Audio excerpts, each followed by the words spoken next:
اور برا کا جو ہے اتنا جذبہ، اتنا ایمان، حضور نے کہا کہ جاؤ جاؤ میں تمہیں حکم دیتا ہوں اپنے باپ کو قتل کر دو۔ میں اور آپ ہوتے تو کیا کرتے؟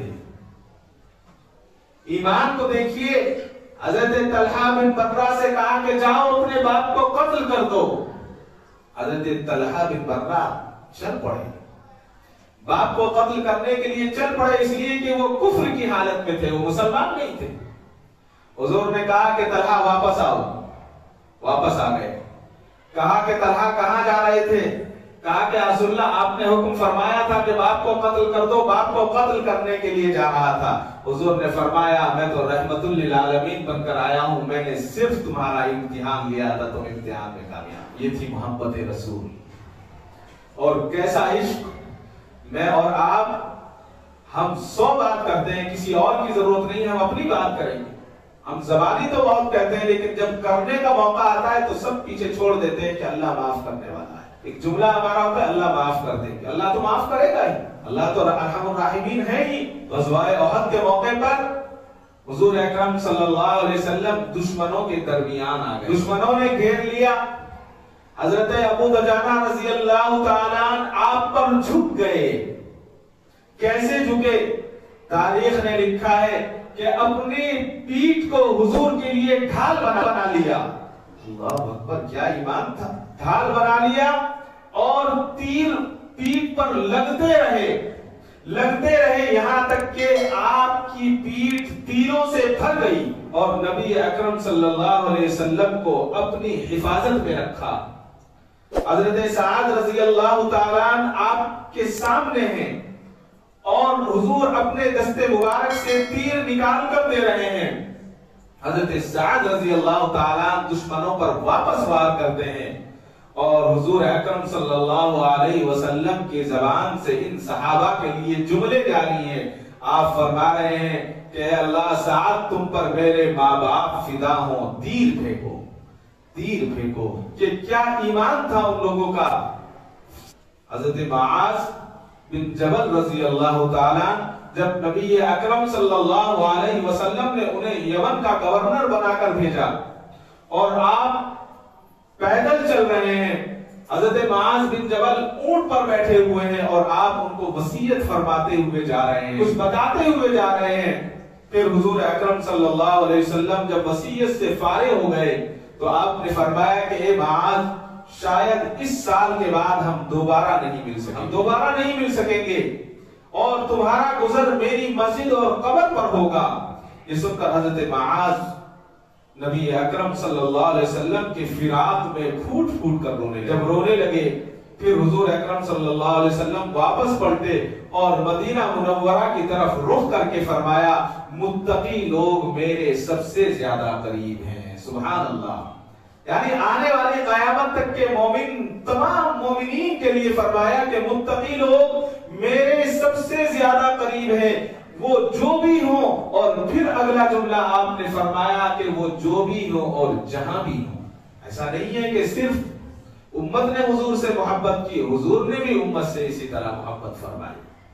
کس طرح سے محبت فرمائی کہ حضرت زید بن ثابت رضی اللہ تعالیٰ اپنے والد سے روایت کرتے ہیں کہ جنگ احد کے دن نبی اکرم صلی اللہ علیہ وسلم نے مجھے یعنی سعد بن ربیع کی تلاش میں بھیجا، اور فرمایا اگر وہ تمہیں مل جائیں تو انہیں میرا سلام کہنا، اور کہنا کہ نبی صلی اللہ علیہ وسلم پوچھ رہے ہیں کہ تم کیسے ہو۔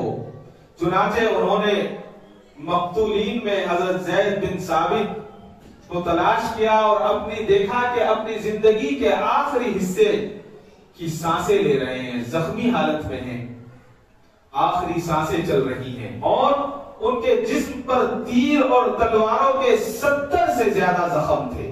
حضرت زید بن ثابت نے ان سے کہا کہ اے سعد، نبی کریم صلی اللہ علیہ وسلم نے تمہیں سلام کہا ہے اور تم سے پوچھا ہے کہ تم کیسے ہو۔ انہوں نے کہا کہ نبی کریم صلی اللہ علیہ وسلم پر درود و سلام ہو، تم بھی سلام کہنا۔ مجھے کہہ دینا کہ مجھے جنت کی ہوائیں آ رہی ہیں، مجھے جنت کی ہوائیں آ رہی ہیں، اور میری قوم انصار سے کہنا کہ نبی کے ساتھ ہمیشہ مخلص رہنا۔ اور پھر فرمایا ورنہ تمہارا کوئی عذر قابل قبول نہ ہوگا اور تم میں سے ہر ایک کو اپنے رب کے حضور حاضر ہونا ہے۔ راوی کہتے ہیں کہ ان کے اس جملے کے بعد ان کی سانسیں ختم ہو گئی اور وہ اس دنیا سے رخصت ہو۔ جب ہم پڑھتے ہیں تو رونگٹے کھڑے ہو جاتے ہیں کہ کیسی انہوں نے اپنی زندگی کو گزارا۔ حضرت قتادہ بن نعمان رضی اللہ تعالیٰ عنہ فرماتے ہیں کہ نبی اکرم صلی اللہ علیہ وسلم کو ایک کمان ہدیے میں ملی جس سے تیر چلائے جاتے ہیں۔ احد کے دن حضور اکرم صلی اللہ علیہ وسلم نے وہ کمان مجھے عطا کر دی، یعنی حضرت قتادہ بن نعمان کو وہ عطا فرمائی، اور میں نبی اکرم صلی اللہ علیہ وسلم کے سامنے کھڑا ہو کر تیر اندازی کرتا رہا۔ تیر چلاتے رہے یہاں تک کہ وہ کمان ٹوٹ گئی، لیکن میں اپنی جگہ سے بالکل نہیں ہٹا اور نبی کریم صلی اللہ علیہ وسلم کے چہرے مبارک کے سامنے کھڑا رہا، یہاں تک کہ جب بھی کوئی تیر حضور اکرم صلی اللہ علیہ وسلم کی طرف آتا تو میں اپنا چہرہ اس تیر کی طرف کر دیتا اور اپنے چہرے کو تیر کی ڈال بنا دیتا۔ کیا منظر ہوگا!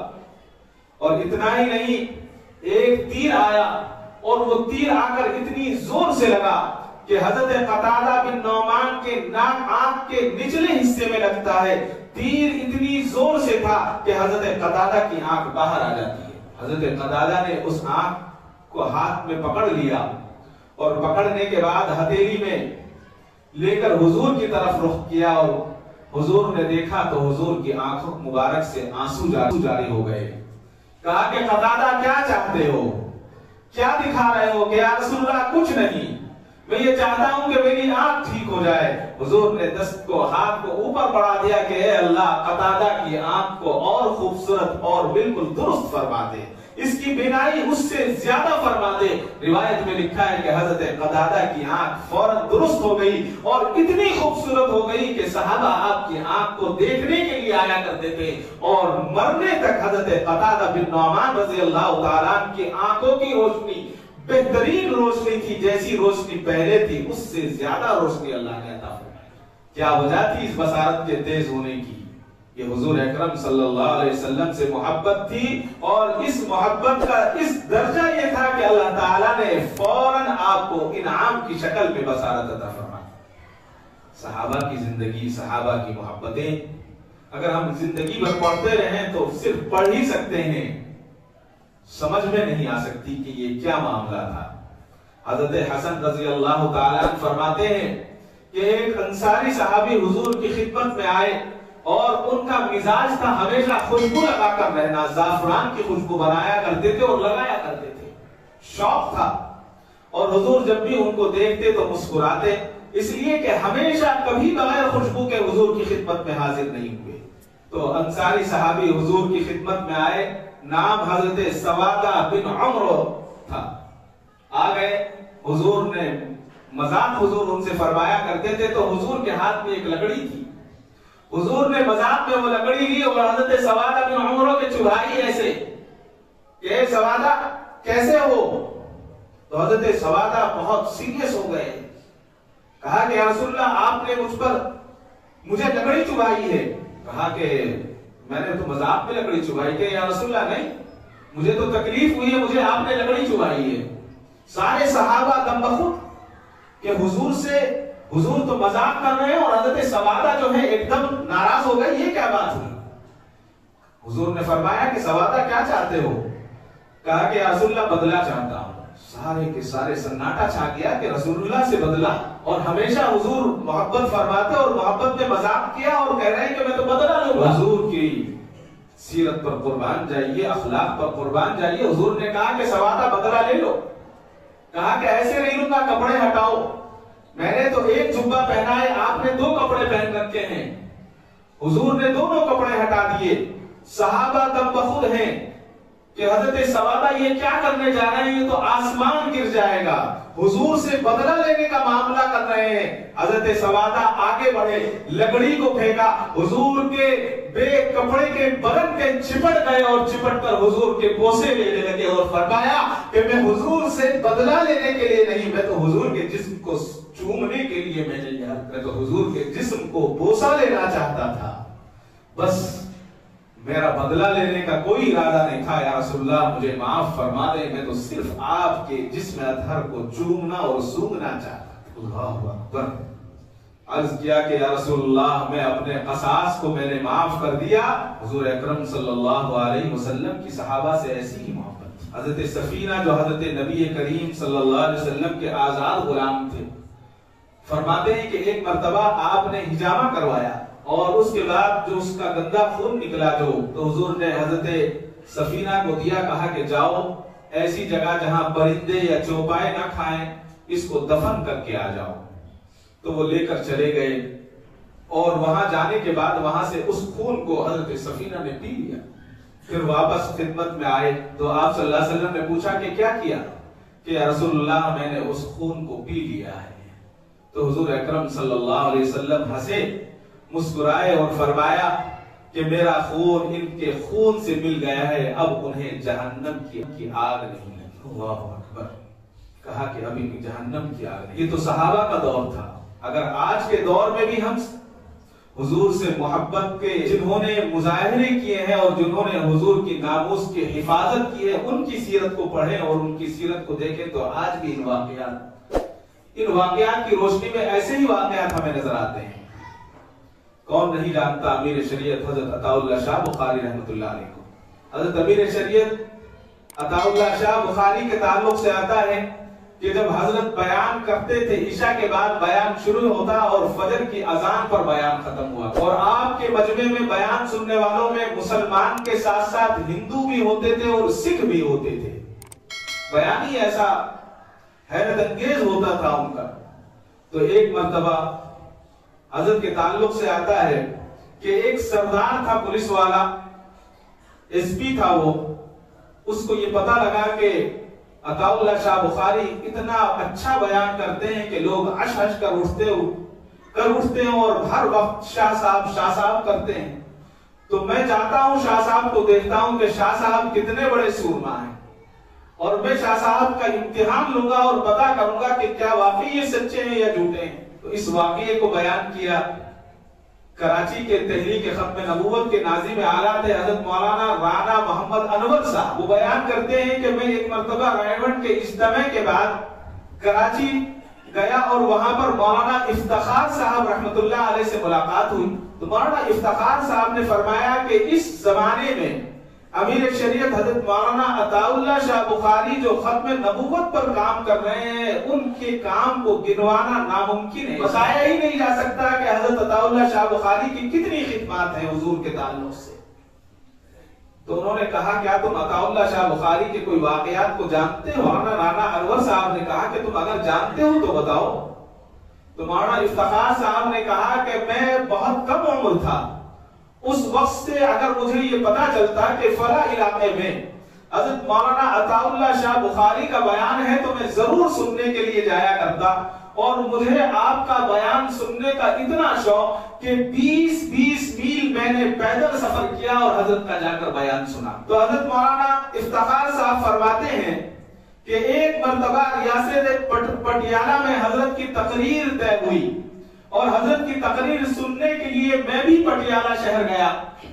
حضرت تقریر فرما رہے تھے، اسی درمیان میں نے دیکھا کہ ایک پولیس والا جو اس وقت اے سی پی یا ڈی سی پی تھا، اپنے وردی کے اندر موجود تھا اور اس کا نام بلبیر سنگھ تھا، وہ کھڑا ہوا اور اسٹیج پر آیا، اور اسٹیج پر آنے کے بعد اس نے حضرت عطا اللہ شاہ بخاری سے کہا کہ شاہ صاحب مجھے آپ سے ایک سوال کرنا ہے، آپ اس کا جواب دیجئے، اس کے بعد بیان کیجئے۔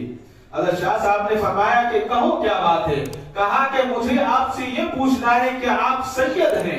حضرت شاہ عطا اللہ بخاری نے کہا کہ بھائی میں سید تو نہیں ہوں، ہاں یہ ضرور ہے کہ میں سیدوں کی جوتیوں کو سیدھی کرنے والا ہوں، میں سیدوں کی جوتیوں کو سیدھی کرنے والا ہوں، میں سید نہیں ہوں۔